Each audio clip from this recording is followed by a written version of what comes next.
Hey, this is Matt Wenning at winningstrength.com, and today we're going to go over top lower back pain relief. We're going to show you some modalities, some movements. If you're having lower back pain, you need to tune into this and probably do one, if not all of them.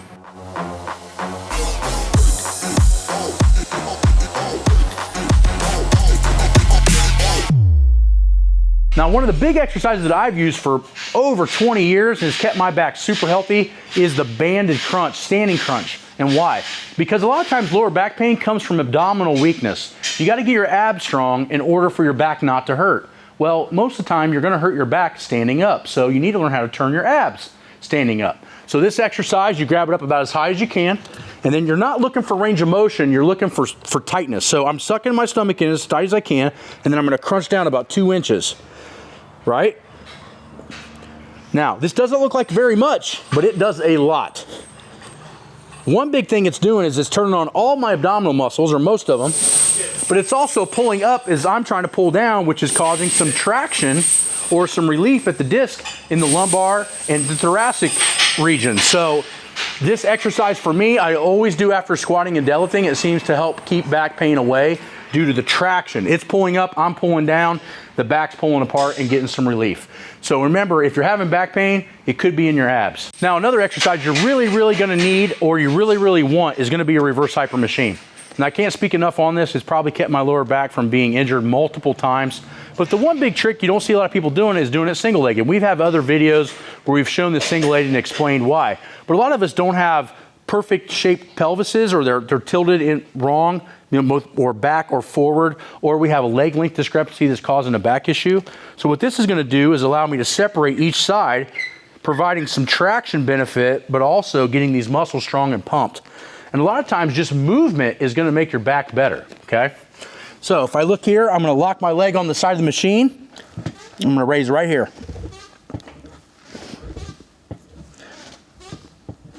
Now this is going to activate the glute, the hamstring, and the lower back. But as that lower back gets more blood flow and gets pumped in a non-compressive state, the body's going to start feeling better.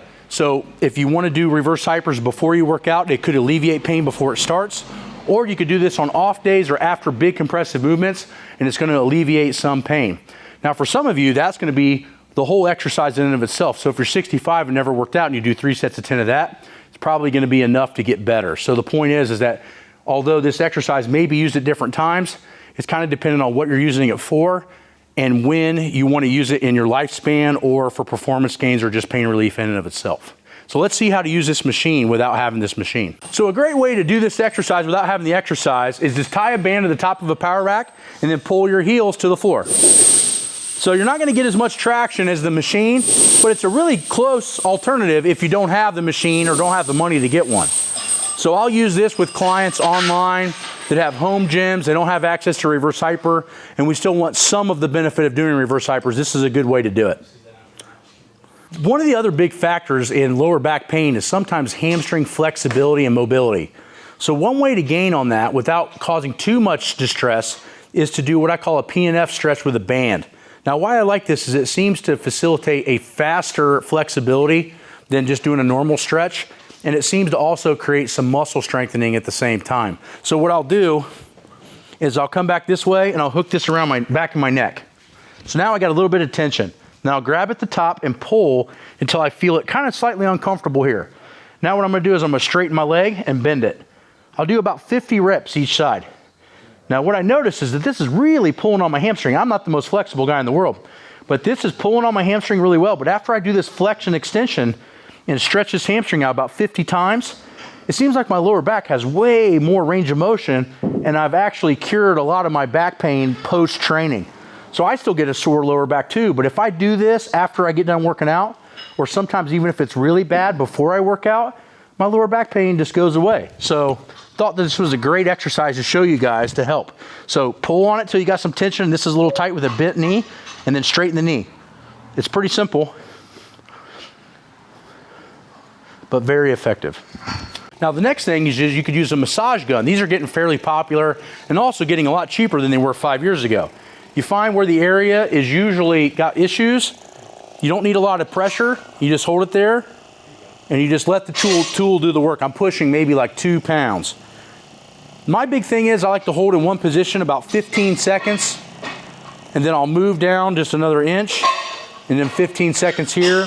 So if this is the area that hurts, I try to do it there, a couple areas up and a couple areas down. Sometimes exactly where it hurts isn't always the issue. It can be upwards or downwards.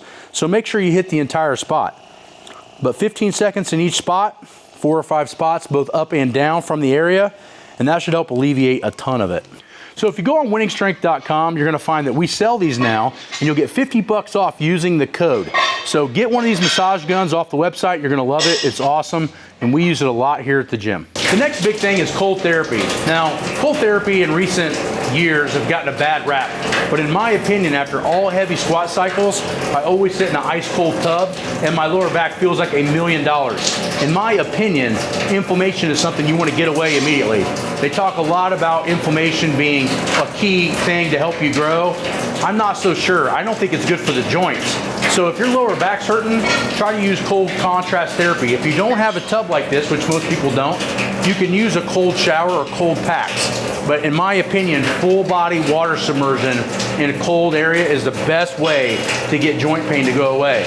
But remember, you're not gonna not pay for it. It's gonna be uncomfortable and it's gonna feel totally like garbage. But when you get done, you'll feel like $1 million. So try it and let me know. I really gotta start locking the door. So for lower back pain, we went over exercises, which I feel are probably the most crucial. Then we went over some flexibility movements, then we went over some modalities with the massage gun. And don't forget that you can order that massage gun off of our website, and using the discount code, you can get $50 off on this thing. Now, the other thing we went over was cold contrasting. And like I said, I know it's gotten a bad rap lately, but my joints have never felt better than getting out of a cold tub. So I would say, give it a try and tell me if you don't feel better, because I guarantee you will. So we went over hot, cold contrast, massage modalities, exercises, and flexibility. I think that's about all the things that you could probably go over and see some results. So if you have lower back pain or have a friend or a family member that has lower back pain, give them one or all of these ideas and see if it doesn't help.